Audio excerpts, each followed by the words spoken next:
Partie 4 de notre vidéo et on s'intéresse maintenant à la question 8 qui va porter sur l'expression du courant dans l'intervalle I de t, l'expression du courant I de t dans l'intervalle 0 alpha grand t. Donc peut-être petit rappel de la question 7, on avait vu à la question 7 que notre tension moyenne, tension bande du moteur, qui est celle-ci, était égale à la tension moyenne VC qui est là. Et donc la différence par rapport à ce qu'on avait pu voir comme sujet, c'est qu'ici on a la présence d'une inductance de lissage en plus des inductances qui sont présentes dans la structure du moteur. Donc la tension moyenne VC était égale à la tension VM aux bornes du moteur et c'est aussi égal à alpha grand U, alpha le rapport cyclique du hacheur et grand U la tension d'alimentation du hacheur. Donc ça c'était pour la question 7. Maintenant, à la question 8, on va réécrire la tension aux bandes de l'ensemble inductance plus moteur. Donc on sait que VC c'est égal à L dI de t sur dt plus Vm et que dans la première phase, quand t appartient à 0 alpha t, eh bien je mets la tension U aux bornes de l'ensemble. Ça veut donc dire que le transistor T1 est passant. Le potentiel ici est le même que celui qui est là. Et je me retrouve sur cette partie-là au potentiel, ou à la masse, au potentiel le plus faible de la tension. Donc je fais bien apparaître ici la tension là, je la fais bien apparaître ici, aux bornes de l'inductance de lissage, plus celle de mon moteur. Donc je remplace. Et je vais avoir ici U qui est égal à L dI de t sur dt plus Vm. Je passe de l'autre côté, je passe Vm de l'autre côté en classique. Je divise par L et ça c'est égal à mon dI de t sur dt.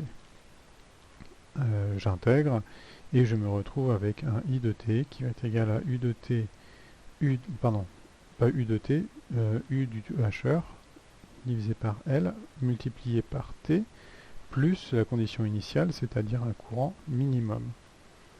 Donc ça, c'est la première partie de mon expression de courant. Et je vais pouvoir réinjecter le résultat de la question 7 dedans. Et je vais avoir un I de T qui est égal à U sur L, facteur de 1 moins alpha T. Oui, ici c'est pas un, c'est un plus IM.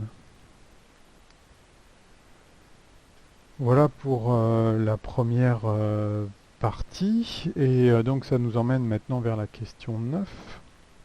Donc la question 9, je suis dans la phase dite de roue libre. Je viens d'ouvrir le transistor T1, donc il n'est plus passant. Je commande à la fermeture le transistor T2, même si le courant ne passera pas par là. Et ça a ici pour conséquence de faire commuter la diode D2, et donc mon courant va boucler ici comme ceci, et ça veut donc dire que la différence de potentiel entre mon inductance et mon moteur ici est nulle. Alors bien évidemment ici on considère une diode parfaite, hein, donc pas de tension de seuil. Donc je vais pouvoir réécrire l'équation qui est ici. VC égale L dI de t sur dt plus Vm, avec t qui appartient à cette fois-ci alpha grand t, t. Et dans ce cas-là, la tension ici vaut 0. Donc j'ai 0 égale L dI de t sur dt plus Vm.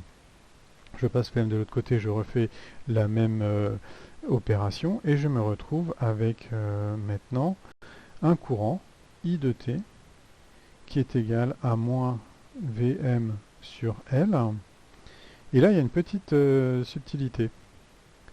T moins alpha grand T plus IM. Alors la petite subtilité, c'est qu'en fait ici je devrais faire un changement de variable pour dire que T est supérieur, que cette équation n'a du sens que si T est supérieur à alpha grand T. Alpha grand T, T est la période de mon hacheur. Donc la condition initiale s'écrit quand ce terme-là est nul, et donc quand t vaut alpha grand T. Et donc là, c'est la valeur maximale de mon courant. Je remplace Vm par sa valeur, et je me retrouve avec un I de t qui est égal à moins alpha U sur L, T moins alpha grand T, plus IM. Donc ça me permet de traiter la question 9 et par la suite donc, la question 10 qui va faire apparaître l'ondulation de courant. Donc ici on y arrive tout de suite en déduire l'expression de l'expression précédente, le delta I qui correspond à l'ondulation de courant. Et bien pour ça je vais tout simplement me servir de cette équation, l'écrire pour t qui vaut alpha grand T, et je vais avoir la continuité du courant, donc ce terme-là étant nul, I de alpha grand T, c'est égal à IM.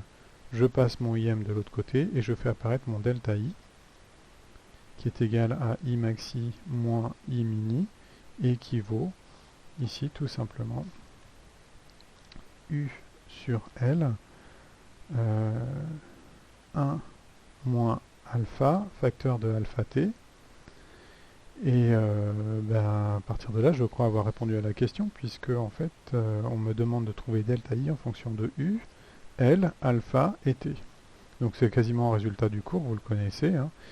Et bien évidemment, la question sous-jacente, mais qui va intéresser tous les concepteurs de dispositifs à base de moteur électrique courant continu, c'est le delta I max. Et donc on sait dans le résultat du cours que le delta I max s'obtient pour alpha qui est égal à 1,5. Donc si vous voulez retrouver le résultat, il suffit simplement de dériver delta I par rapport à alpha et de chercher l'annulation et vous allez trouver 1,5. Donc à partir de là, je vais pouvoir répondre à la question 11. Et la question 11, c'est de déterminer, enfin vous trouver la valeur minimale de l'ondulation de courant pour que le delta I soit inférieur à 10%, enfin soit de l'ordre de 10% du courant moyen. Et le courant moyen m'est indiqué ici, 50 ampères. Donc je sais que mon delta I max il va être, doit être inférieur ou égal à je remplace ici alpha qui vaut 1,5, hein, donc ça me donne U T sur 4L. Non, pardon, hop, mon courant max qui est égal à ça doit être inférieur à, ici, 0,1 de mon courant moyen, I de T, et donc 0,1 de 50, ça fait 5 ampères. Donc je trouve, tout calcul fait, ça vaut 300, ça vaut du 10-3, on doit arriver au résultat que L doit être supérieur ou égal à 15 millihenry. Et donc ça me fait la question 11. Alors, il me reste encore un peu de temps, je vais traiter la question 12 et le reste fera sans doute l'objet d'une ou encore de 2 autres vidéos. Donc pour la question 12, cette fois-ci, je m'intéresse au moteur ici.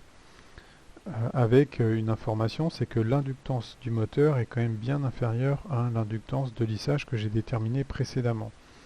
Je sais que la FM de mon moteur, c'est 250 volts. Ici, que quelle que soit la valeur qu'on avait trouvée avant, il fallait prendre 15 millihenry. Donc ici, c'est de bon augure. On me demande maintenant donc d'exprimer ce courant moyen en fonction des paramètres U, alpha, E et R.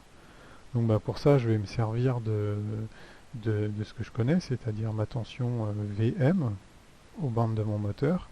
Elle va être égale à ici R I de T plus L, petit l, pardon, l'inductance de mon moteur, hein, dI de T sur dt plus la FEM de mon moteur. Je prends les valeurs moyennes, je vais avoir mon V moyen ici, qui va être égal à mon R I de T moyen. Cette valeur-là, la valeur moyenne, elle va être nulle, parce qu'en fait, on a déjà établi que le courant était périodique. Donc ici, plus 0, Et la FEM de mon moteur, elle est liée à ces conditions de fonctionnement, donc elle va rester globalement constante à l'échelle des variations électriques. Donc cette valeur-là ici, on avait vu qu'elle valait alpha grand U, R I de t moyen plus E, et donc mon courant moyen vaut tout simplement ici alpha grand U moins E sur R. La question qui m'est posée, c'est de déterminer le rapport alpha 0 pour que ce courant moyen ici soit égal à 0. Donc si je veux I de t moyen égale 0, ça implique que alpha grand U, ou alpha 0, pardon, grand U moins R soit égal à 0. Du coup, mon alpha 0 vaut tout simplement E sur U. On me donne les applications numériques, c'est du 250 sur 300. Et le résultat, c'est à peu près 0,83. Donc voilà pour le courant, enfin le rapport cyclique qui annule le courant. Suite dans la prochaine vidéo.